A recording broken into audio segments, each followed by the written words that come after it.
মধ্যপ্রাচ্যের পরাশক্তি হয়ে উঠছে কি ইরান? সৌদি আরব কেন ইরানের সাথে ঘনিষ্ঠতা বাড়াতে চাইছে? ইরান যুক্তরাষ্ট্রের যুদ্ধের প্রভাবে কি বদলে গেছে মধ্যপ্রাচ্যের সমীকরণ? আসসালামু আলাইকুম দর্শক, চোখ রাখুন বার্তা নির্যাসের সাথে থাকুন সাবস্ক্রাইব করে। ইরান ইস্যুতে বাড়ছে ওয়াশিংটন রিয়াদ দূরত্ব। ইরানকে ঘিরে মধ্যপ্রাচ্যের ভূ রাজনীতিতে বড় পরিবর্তনের ইঙ্গিত মিলছে।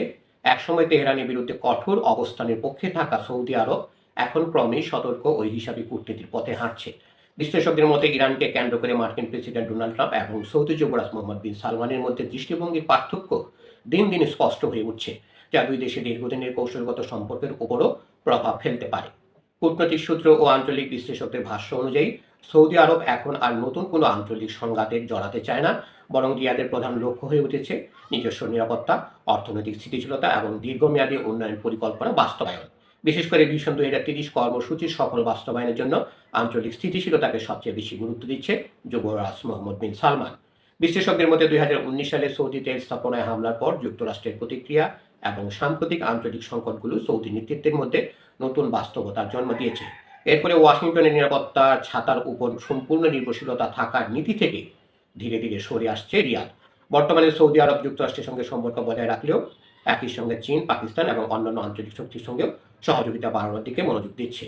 বিশেষ গুরুত্ব পাচ্ছে ইরানের সঙ্গে সৌদি আরবের পুনরুদ্ধার হওয়া কূটনৈতিক সম্পর্ক। চীনের মধ্যস্থতায় দুই দেশের সম্পর্ক স্বাভাবিক হওয়ার পর থেকে উভয় পক্ষই উত্তেজনা কমানোর চেষ্টা করছে। আঞ্চলিক নিরাপত্তা, জ্বালানি বাণিজ্য এবং সামুদ্রিক চলাচল নিরাপদ রাখার মতো বিষয়গুলোতে দুই দেশের মধ্যে যোগাযোগ বেড়েছে বলে বিভিন্ন কূটনৈতিক সূত্রে জানা গেছে। তবে এর অর্থ এই নয় যে ওয়াশিংটন ও রিয়াদের সম্পর্ক ভেঙে পড়েছে। প্রতিরক্ষা সহযোগিতা, অস্ত্র ক্রয়, বিনিয়োগ এবং বেসামরিক পারমাণবিক কর্মসূচির মতো গুরুত্বপূর্ণ ক্ষেত্রগুলোতে দুই দেশের মধ্যে অংশীদারত্ব এখনো বহাল রয়েছে। তা সত্ত্বেও মধ্যপ্রাচ্যের নিরাপত্তা এবং ইরান নীতি নিয়ে দুই মিত্র দেশের মধ্যে আগের তুলনায় মতপার্থক্য স্পষ্ট হয়ে উঠেছে। বিশেষজ্ঞদের মতে উপসাগরীয় অঞ্চলের দেশগুলো এখন আর সরাসরি সংঘাতের রাজনীতির পরিবর্তে ভারসাম্যপূর্ণ কূটনীতিতে অগ্রাধিকার দিচ্ছে। ইরান, যুক্তরাষ্ট্র, চীন এবং অন্যান্য আঞ্চলিক শক্তির মধ্যে সম্পর্কের ভারসাম্য রক্ষা করে নিজেদের জাতীয় স্বার্থ নিশ্চিত করতে চাইছে তারা। সামরিকভাবে ইরানকে ঘিরে সৌদি আরবের নতুন কৌশল শুধু ওয়াশিংটনের জন্যই নয়, পুরো মধ্যপ্রাচ্যের রাজনৈতিক সমীকরণের জন্য একটি গুরুত্বপূর্ণ পরিবর্তনের ইঙ্গিত বহন করছে। আগামী মাসগুলোতে এই পরিবর্তন যুক্তরাষ্ট্র সৌদি সম্পর্ক এবং আঞ্চলিক শক্তির ভারসাম্য কতটা প্রভাব ফেলে সেদিকেই নজর থাকবে আন্তর্জাতিক বিশ্লেষকদের।